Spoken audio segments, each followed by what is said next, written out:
صح بطير. جعان خليه ياكل.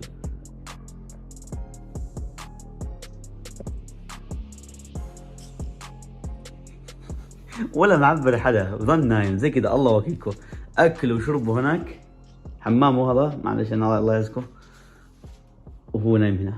بس هذا اكله وشربه ونومه وحياته، بس هو بعمل معيش اي شيء، ولا فايت امك في اي شيء انت.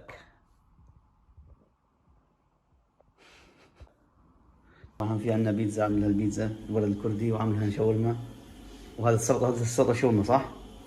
راح نحشي شاورما هلا. ولسه الحلوى ضايم منها امبارح. في هنا الضلمه امبارح صح؟ هو عمل الرز اللي ضل من الضلمه. هم طبعا بدنا شاورما وبيتزا هنا. الشاورما في حركات، ما طلع ودك تخاف عشان نشوف.